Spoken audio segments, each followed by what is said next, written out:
Minha esposa não me respeita, meu marido não me valoriza. Olha, essa questão do homem ser respeitado é algo que ele preocupa demais, né?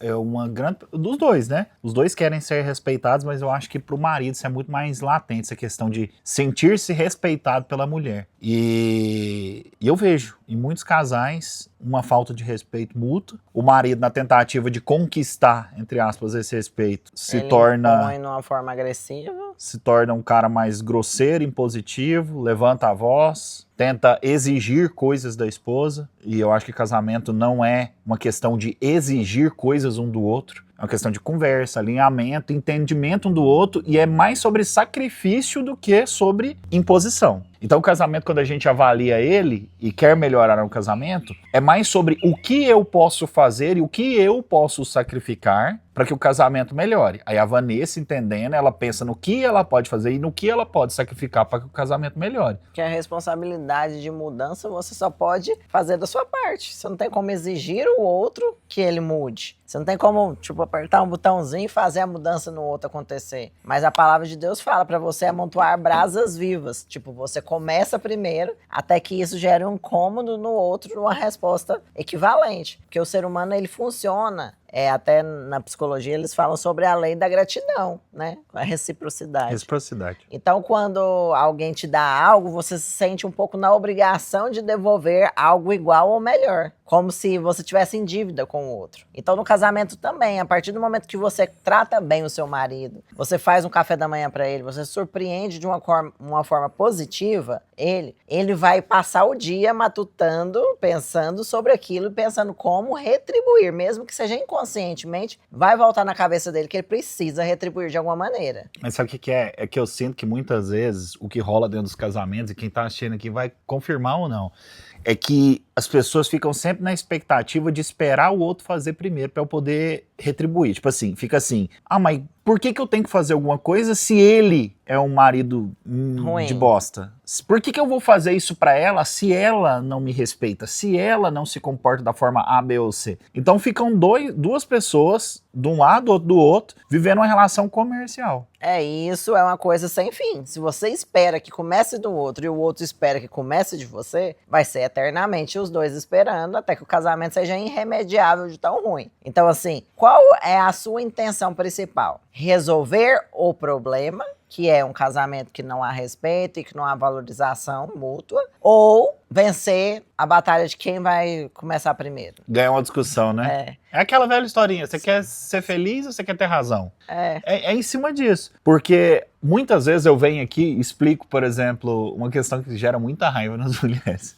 Sempre que eu falo isso aqui, a mulher fica brava demais comigo. Eu falo assim, olha, você tem que aprender a validar o seu marido, né? Validação é falar bem dele, é demonstrar que você acredita nele, que ele é capaz, que ele é brabo, que ele é foda, que ele é um maridão e etc. E aí, quando eu falo isso, as mulheres vêm cuspindo maribondo em mim. Por quê? Porque provavelmente elas estão com o marido em casa que não está correspondendo. E aí elas me atacam. Porque como que eu vou falar isso pra ele, sendo que ele tá assim, assim, assim? Aí passa todo o relatório do marido, né? O que é o problema? Eu estou dizendo pra vocês uma forma de ajudá-lo a melhorar. Eu estou dizendo para vocês o que vai funcionar dentro do seu casamento. Só que algumas pessoas não estão dispostas a fazer o casamento funcionar. Elas querem ter razão. Elas querem que funcione da forma que elas inventaram que deveria funcionar. Só que existe uma mecânica. O marido, o homem, o ser humano, o homem do sexo masculino, macho, ele tem um modus operandi. Ele tem uma forma de funcionar. O homem, ele funciona através da admiração.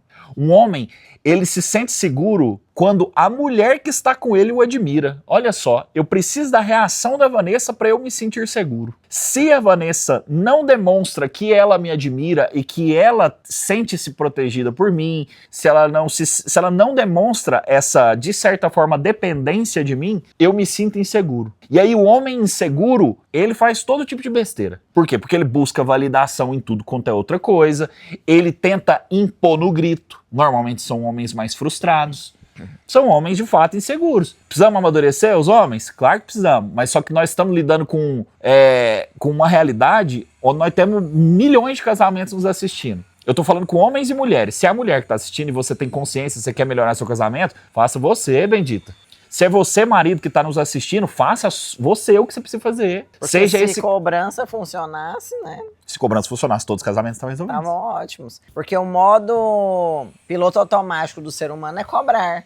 O ser humano, ele nasce, o nenenzinho, ele quer ser servido. Ele vira uma criança, quer ser servido. Vira um adolescente, quer ser servido. Vira um adulto, se ele não amadurece, ele quer o quê? Ser servido. Então, ou você deixa o amadurecimento que você caminhou até aqui agir e pensa, não, eu quero o resultado. Eu não quero ser, barrar o resultado, o alvo final, por causa de coisas que eu acho que deveria ser assim. Deveria cobrar e ele me ouvir. Só que não funciona. Mas eu quero a restauração do casamento. Então pensa na restauração do casamento e submete ao modus operandi do outro, né? Faz o que é necessário. E muitas vezes o que é necessário não vai ser confortável. Muitas vezes você vai validar com raiva por dentro. Mas você fala, é assim que essa porcaria funciona, eu vou tentar fazer pra ver se acontece. Aí você faz o pão de queijo. Eu falei pro povo, falei assim, mesmo com raiva por dentro, sorria. Vou mudar o nome disso, é atitude profética. Sorria, faz a comidinha e espera. Deus vai te dar a colheita. Você plantou no sol rachando, não estava agradável, mas Deus dá a colheita. É assim a palavra de Deus. É para você plantar e Deus vai dar a colheita da semente, que ela vai crescer. Você nem sabe como, mas ela vai acontecer. Então é assim na plantação, na agricultura, é assim na vida real também, no casamento também. E vocês têm que aprender a conversar um com o outro, entender o que é importante para cada um. O que te faz se sentir valorizado? O que te faz se sentir segura e valorizada? Ter essa conversa entre os dois é importante demais. Por exemplo, aí a gente entra na seara das linguagens do amor, né? Lembrar do livro, As 5 Linguagens do Amor. Eu, por exemplo, quando eu tô com a Vanessa, vou citar exemplos pessoais para ficar claro. Quando eu tô com ela e, por exemplo, a gente tá conversando, nós estamos no nosso momento ali, às vezes do almoço, ou a gente vai estar na cama, a gente tá num restaurante, a gente tá juntos, e ela está conversando comigo, e por algum motivo eu me distraio e olho pro celular e começo a digitar alguma coisa, e isso acontece, tá? Eu tô citando algo que acontece, que é uma luta minha, ela se sente ofendida, ela se sente desvalorizada. Na cabeça dela, ela já fez um cálculo. Ele valoriza mais a rede social, ele valoriza mais o Instagram do que a mim. Mesmo que dentro de mim isso não seja verdade. Você entende? Mesmo que dentro de mim eu ame a Vanessa e quero viver para ela, quero dar a vida por ela, se eu faço isso, a linguagem dela entende que eu estou dizendo que não. É porque amor pra mim é atitudes. O amor não é palavra. E pra mim é. Pra mim, ela falar constantemente o quanto ela me admira, o quanto ela me acha bonito, o quanto ela me acha gostoso, o quanto ela me acha isso e aquilo, é muito mais importante pra mim do que outras coisas. Não que as outras não sejam importantes, entenda. Eu tô querendo dizer que pra mim, isso me faz ficar mais confiante. E quando eu estou mais confiante, quando ela me elogia, quando ela me valida, o que eu preciso, o que eu faço automaticamente? Eu tento suprir isso. Eu não posso perder esse status. Eu não posso perder esse status que eu conquistei com a minha esposa. Eu não posso perder esse status de cara provedor. Hoje nós estávamos vindo pra cá e ela falou um negócio pra mim que naquela hora eu talvez, não sei se foi intencional, se você não percebeu. Nós estávamos falando de homens fracos, né? Falando assim... Eu sou péssimo em validar verbalmente alguém, principalmente em casa. Você vê, nós somos um casal real. E aí, a gente tava vindo pra cá, no trânsito, e ela falou assim, nossa, eu gosto muito mais do seu jeito, eu sinto muito mais segurança em você ser um fortão mal encarado. Ela usou essas palavras. Você ser esse cara que tá nos lugares e tem uma cara às vezes de bravo, porque eu sou assim no dia a dia. Eu ando na rua, eu sou um cara que eu transmito que eu tô no meu território aqui. E você não vai mexer com os meus filhos e nem com a minha esposa. Então, essa minha postura e essa minha... Você falou da postura mesmo. Porque explica. No nosso meio, igreja e tudo mais, às vezes você vai para um evento, para alguma coisa, e tem muita gente circulando. E na igreja tem pessoas chegando. A Bíblia fala, tem joio e trigo misturado, tem pessoas de confiança e outras pessoas que você não conhece. E tem gente que só tá dentro do mesmo ambiente e nem é da igreja, tá? Pois é, e aí às vezes as crianças brincam muito livremente e é um risco. E recentemente a gente ouviu relatos de casais buscando ajuda com a gente e tudo mais, falando sobre abuso de criança que aconteceu no meio de irmãos, né? No meio da igreja, pessoas conhecidas. E eu falei assim, nossa, no nosso meio a gente tem que vigiar muito, porque às vezes eu mesmo me distraio e deixo os meninos brincar muito livremente. E aí me dá até uma condenaçãozinha, tipo assim, nossa, eu tô acostumando demais, aí eu vou lá e começo a vigiar de novo, e fico indo, e às vezes eu fico alfinetando algumas irmãs que têm deixado os meninos muito livres. Gente, com um filho pequeno, todo cuidado é pouco, tá? Todo cuidado é pouco. E aí, eu falei assim, mas ainda bem que apesar dessas coisas horríveis acontecerem, as estatísticas dizem que normalmente são em lares em que a figura masculina não é presente ou ela não passa a masculinidade de defesa para a família. Então é um pai ausente ou um pai EAD, que a gente falou, fez a faculdade EAD. Não tem traços de que ele é potencialmente perigoso e está protegendo a sua casa. Eu falei, ainda bem que você não é desse tipo. Você passa com o semblante, com a postura e tudo mais, passa a confiança de que os meninos estão seguros e que não é qualquer besta que vai mexer com os filhos nossos, né? É estatístico, tá, gente? Lares de pai ausente, lares onde houve um divórcio e a mãe é solteira, lares em que o pai tem uma aparência de fragilidade. Ou omisso, né? É aonde o bandido, onde o malfeitor, onde o maligno vem atacar essa família. Porque atacar a esposa e atacar criminosos, filhos, tá? Eles buscam a presa mais fácil. Óbvio. Eles não são trabalhadores, tipo assim, nossa, aquilo lá é o mais difícil, vou lá. Não, eles são criminosos, então eles vão pensar, aquilo lá é o mais fácil, é nesse. Então, abusos sexuais acontecem nessas famílias onde o homem tem a postura mais fraca. Olha só como isso é sério. E aí, por que eu tô te falando isso? A Vanessa me falou isso dentro do carro. Aquilo ali, ela ganha meu dia. Ela me faz me sentir muito mais útil perto dela. E o homem... Não existe uma comida japonesa hoje à noite. E o homem precisa de se sentir validado, ele precisa de se sentir útil. Porque é assim que eu sinto que eu sou o cara pra ela. Lembre-se, pro homem, a minha autoconfiança depende da percepção que eu tenho da minha esposa, ok? A esposa, como é que ela sente segura? Ela já sente segura quando eu demonstro com atitudes o quanto eu me importo com ela. Lembrou de mim, comprou uma coisinha pra mim, tipo lembrar, né? Lembrar, estar junto, vou te falar a coisa, junto, e você vai ver que, você vai ver que isso é antropológico, tá? Você vai ver que isso sempre gira em torno daquilo que eu falo com vocês. O homem tem a função de ser protetor, provedor, protetor no nível físico, no nível financeiro, que entra provisão, no nível espiritual, no nível moral. Então, quando eu sou esse provedor e protetor, a Vanessa se sente bem, se sente segura. Isso é antropológico, tá? E a mulher, o que eu espero de uma mulher?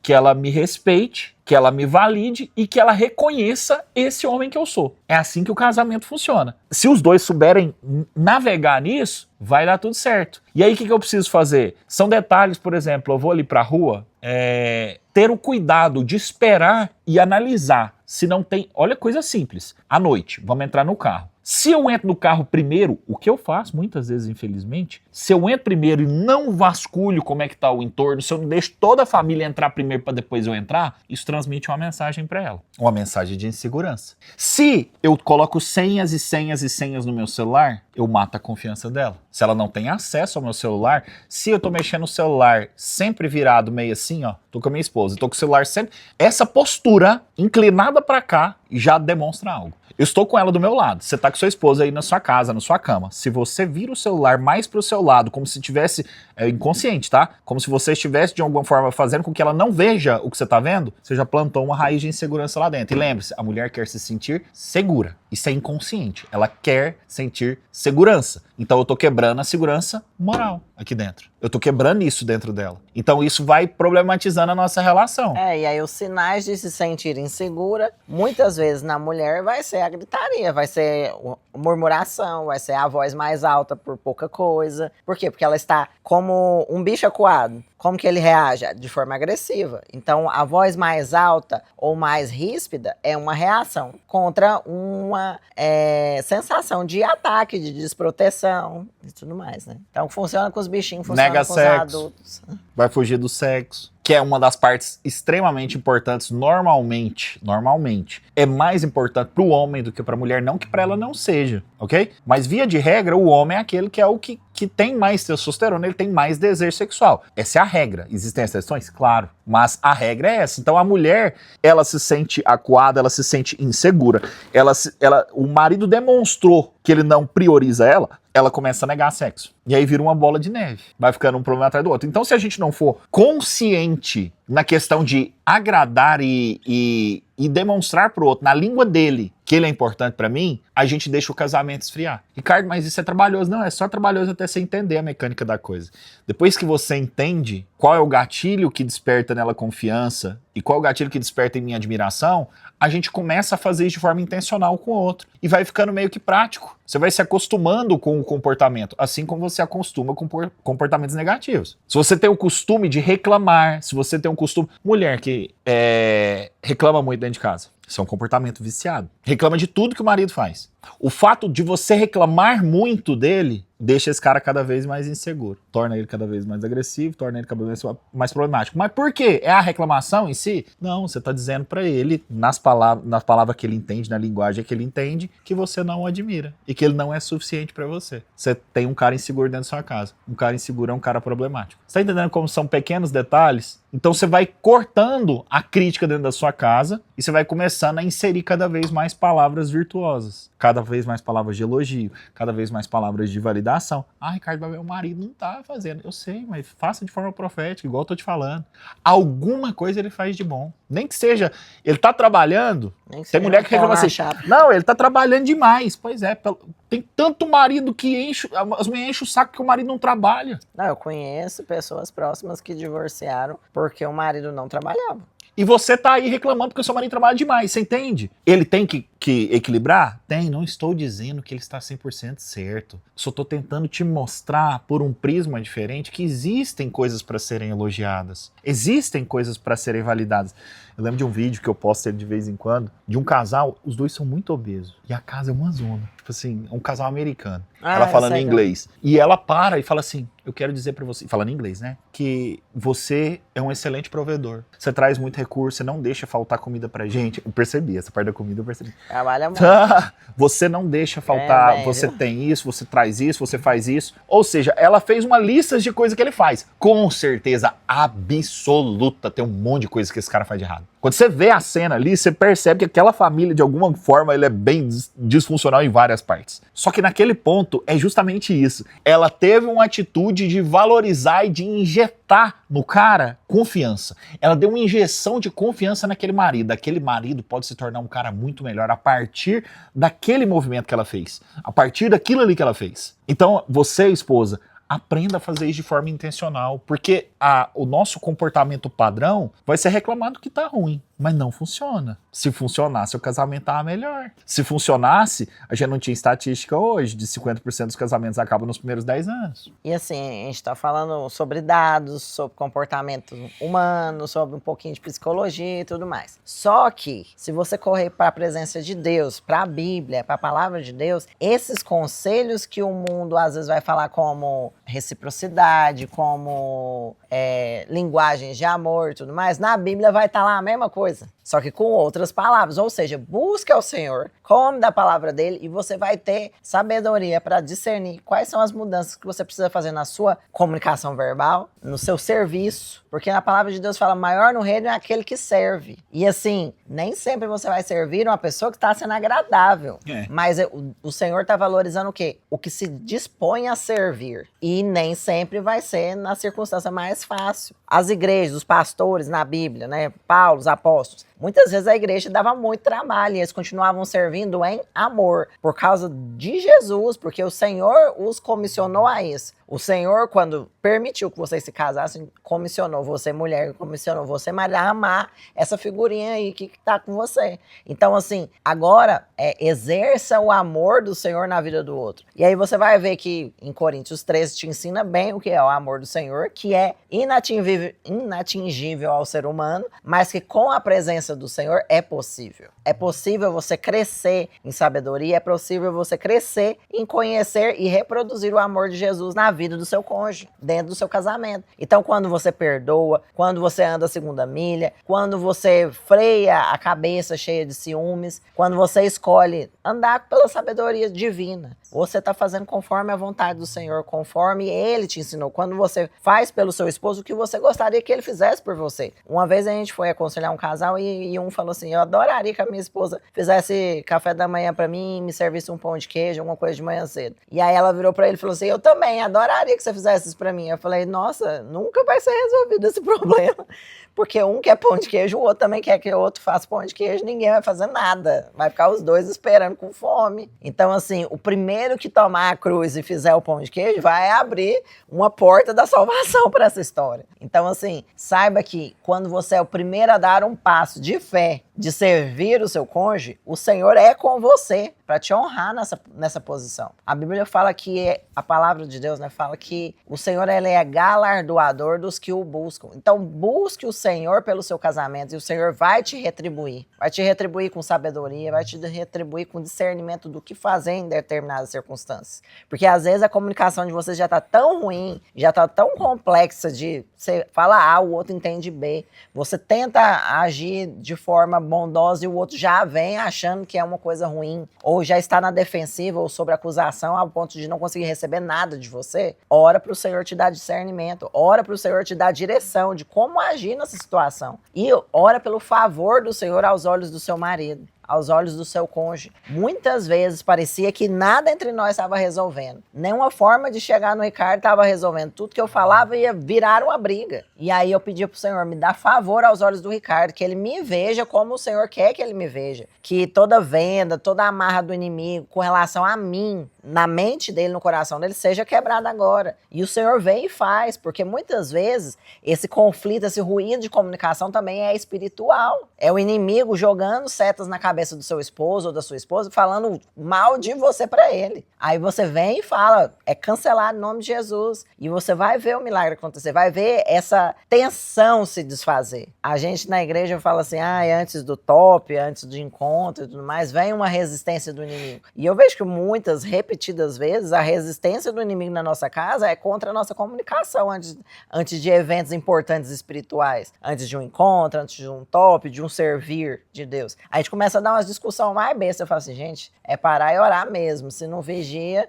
começa a brigar por qualquer coisa. Por quê? Porque o inimigo começa a gerar tensão. E aí, olha só, as narrativas do inimigo que passam na sua cabeça não passam só na sua. Ele tem quase que um único roteiro, ele joga na cabeça de todo mundo e cai quem quer. Ele vai falar assim, não, ela não merece, você não pode fazer isso por ela. Ou, fala isso, tá bom, ela tá te reclamando por causa do carro, então agora você reclama dela por causa que ela não fez isso pra você que você tinha pedido na hora. Vai jogando essas coisinhas pra você não pedir perdão, pra você... Não, você não tá errado. Quem tá errado é ele. Esses tipos de coisinhas que joga na cabeça de todo mundo. Dá um outro exemplo aí das setas do inimigo. Você sempre faz isso. Você nunca me escuta.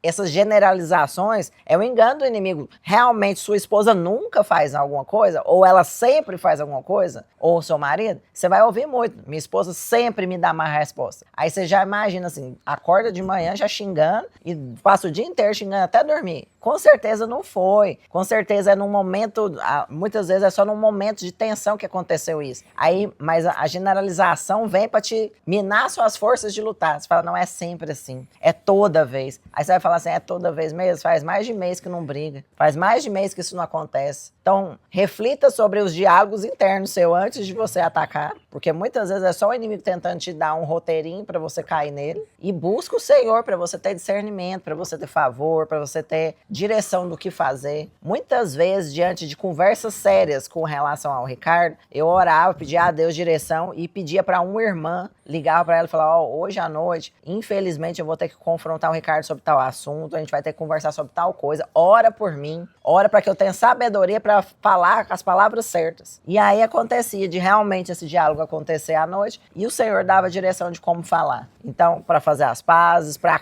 resolver o conflito e resolver a briga. Então, assim, não fuja dos conflitos, mas resolva eles. Resolva eles em Deus. E não cobre, porque a cobrança não resulta em coisa boa. Mas dê mais. Quanto mais o outro tira, você tenta dar algo. Porque essa balança, ela vai se equilibrar. O Senhor rouba por você. Olha uma expressão estranha. Mas o Senhor luta por você. Você não está sozinho na causa de resolver seus problemas no casamento. O Senhor tem todo interesse em resolver os problemas do seu casamento com você. Então ele deixa você começar a guerra, mas ele vai por trás e resolve quase tudo por você. Mas e o amor próprio? Joga ele fora.